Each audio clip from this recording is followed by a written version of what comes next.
स्वागत है आपका एक और अमेजिंग एपिसोड में, जहां हम बात करेंगे एक ऐसे टॉपिक की जो स्पेस साइंस के सबसे मिस्टीरियस और माइंड ब्लोइंग फिनोमेना में से एक है। That's neutron stars. आपने सुना होगा ब्लैक होल्स के बारे में और शायद वाइट ड्वार्फ्स के बारे में भी, लेकिन क्या आप जानते हो कि न्यूट्रॉन स्टार्स उनसे भी ज़्यादा फैसिनेटिंग और पावरफुल होते हैं?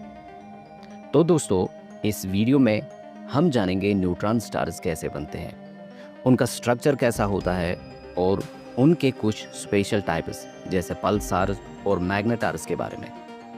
तो चलिए शुरू करते हैं एक नए सफ़र के साथ। सबसे पहले समझते हैं कि न्यूट्रॉन स्टार्स होते क्या है। जब एक मैसिव स्टार अपनी लाइफ के एंड पर पहुंचता है तो एक वायलेंट एक्सप्लोजन होता है जिसे हम सुपरनोवा कहते हैं। सुपरनोवा के बाद स्टार का आउटर लेयर स्पेस में बिखर जाता है, लेकिन जो कोर बचता है वो कोलैप्स होकर एक छोटी बहुत ही डेंस ऑब्जेक्ट में ट्रांसफॉर्म हो जाता है और इसी को हम कहते हैं न्यूट्रॉन स्टार। अब ये न्यूट्रॉन स्टार इतना डेंस क्यों होता है? इसका रीज़न है ग्रेविटी। जब एक मैसिव स्टार अपना फ्यूल जैसे हाइड्रोजन और हीलियम ख़त्म कर लेता है तो उसका रेडिएशन प्रेशर जो ग्रेविटी के अगेंस्ट काम कर रहा था वीक हो जाता है। ग्रेविटी की वजह से स्टार इनवर्ड कोलैप्स करता है और एटम्स के अंदर जो प्रोटॉन्स और इलेक्ट्रॉन्स होते हैं वो मिलकर न्यूट्रॉन्स बना लेते हैं। इसलिए न्यूट्रॉन स्टार्स पूरे न्यूट्रॉन से बने होते हैं। समझने के लिए एक छोटा एग्जाम्पल लेते हैं। अगर आप एक शुगर क्यूब के साइज़ का न्यूट्रॉन स्टार मटेरियल लेते हो तो उसका वेट अर्थ पर बिलियंस ऑफ टन्स हो सकता है। मतलब एक छोटी सी चीज़ इतनी हैवी कि सोचना मुश्किल है। अब हम बात करते हैं न्यूट्रॉन स्टार्स के फॉर्मेशन के बारे में। एक न्यूट्रॉन स्टार सिर्फ तब बनता है जब एक स्टार का मास अप्रॉक्सीमेटली 8 से 20 टाइम्स हमारे सन के मास के बराबर होता है। अगर एक स्टार का मास 8 टाइम्स से कम हो तो वो वाइट डॉर्फ बनेगा। अगर वो 20 टाइम्स से ज़्यादा हो तो वो एक ब्लैक होल बनेगा। लेकिन अगर मास बीच में है तो सुपरनोवा के बाद एक न्यूट्रॉन स्टार बनता है। ये कोलैप्स इतना ज़्यादा पावरफुल होता है कि न्यूट्रॉन्स जो एक दूसरे को रिपेल करते हैं वो भी ग्रेविटी के अगेंस्ट नहीं टिक पाते। इस प्रोसेस को कहते हैं न्यूट्रॉन डीजेनरेसी प्रेशर। यही प्रेशर एक न्यूट्रॉन स्टार को ब्लैक होल बनने से रोकता है। अब चलिए न्यूट्रॉन स्टार्स के कुछ खास फीचर्स के बारे में बात करते हैं। सबसे पहले डेंसिटी। जैसे मैंने पहले कहा, एक छोटा सा पीस न्यूट्रॉन स्टार मटेरियल का बिलियंस ऑफ टन्स का हो सकता है। पूरा न्यूट्रॉन स्टार सिर्फ 10 से 20 किलोमीटर डायमीटर का होता है, लेकिन उसका मास लगभग 1.4 टाइम्स हमारे सन के बराबर होता है। मतलब सोचिए, एक इतना छोटा ऑब्जेक्ट एक पूरे स्टार जितना हैवी हो सकता है। दूसरा, ग्रेविटी। न्यूट्रॉन स्टार्स की ग्रेविटी इतनी स्ट्रांग होती है कि अगर आप उसके सरफेस पर खड़े हो तो आपका वेट अर्थ के कंपैरिजन में ट्रिलियंस टाइम्स ज़्यादा हो जाएगा। इसलिए न्यूट्रॉन स्टार्स के आसपास कुछ भी आता है वो उनका ग्रेविटेशनल पुल से नहीं बच पाता। तीसरा है मैग्नेटिक फील्ड। न्यूट्रॉन स्टार्स के पास एक इनक्रेडिबली पावरफुल मैग्नेटिक फील्ड होता है।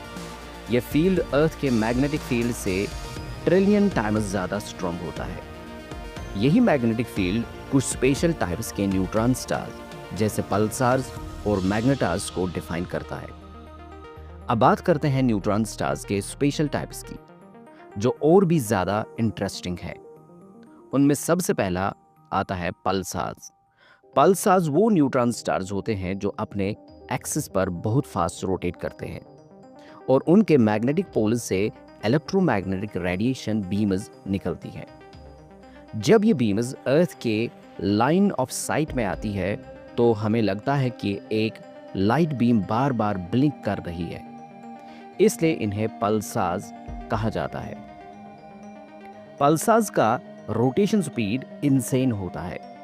कुछ पल्सार्स एक सेकंड में हंड्रेड्स ऑफ रोटेशंस कंप्लीट कर सकते हैं। इमेजिन अ जायंट टॉप जो स्पीड से घूम रहा हो और लाइट बीम्स इमिट कर रहा हो। दूसरा है मैग्नेटास। मैग्नेटास न्यूट्रॉन स्टार्स के और भी एक्सट्रीम वर्जन्स हैं जिनमें मैग्नेटिक फील्ड और ज़्यादा पावरफुल होता है। ये फील्ड इतना स्ट्रांग होता है कि वो नियर बाय स्पेस टाइम को डिस्टॉर्ट कर सकता है। मैग्नेटास से एक्स रेज और गामा रेज इमिट होते हैं और कभी कभी उनका मैग्नेटिक फील्ड सराउंडिंग मैटर को लिटरली रिप अपार्ट कर देता है।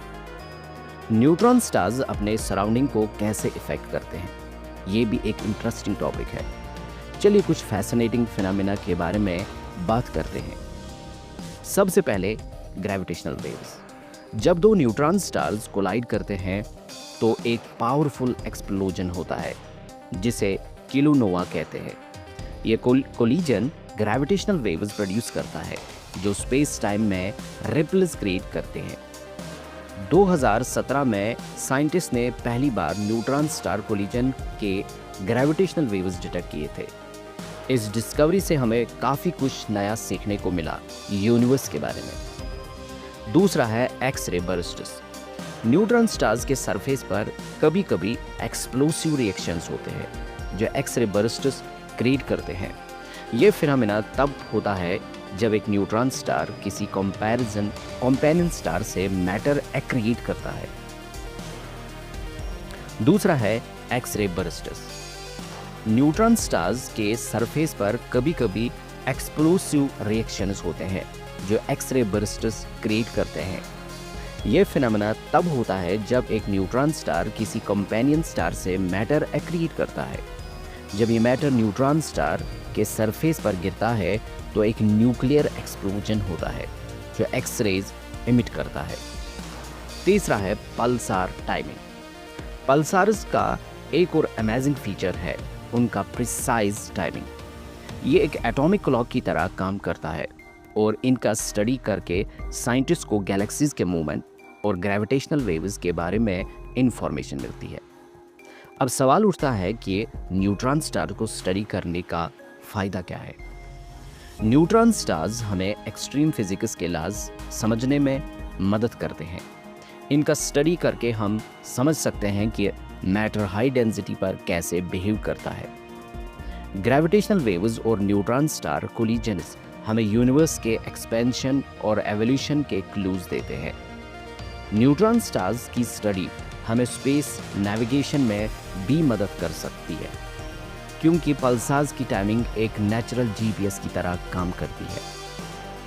तो दोस्तों, ये था एक डिटेल डिस्कशन न्यूट्रॉन स्टार्स के बारे में। ये एक एग्जाम्पल है कि यूनिवर्स कितना फैसिनेटिंग और मिस्टीरियस है। एक छोटा सा ऑब्जेक्ट जो साइज में इतना छोटा है लेकिन अपनी प्रॉपर्टीज़ की वजह से पूरे कॉस्मोस को इफेक्ट कर सकता है। आपको ये वीडियो कैसा लगा कमेंट्स में ज़रूर बताएं। अगर आपके कोई क्वेश्चंस हैं न्यूट्रॉन स्टार्स या स्पेस साइंस के बारे में तो नीचे लिखना न भूलें। अगर आप और ऐसे वीडियोस देखना चाहते हैं तो चैनल को सब्सक्राइब करें और बेल आइकन दबाना न भूलें। मिलते हैं अगले वीडियो में एक नए और इंटरेस्टिंग टॉपिक के साथ। तब तक के लिए स्टे क्यूरियस, स्टे इंस्पायर्ड।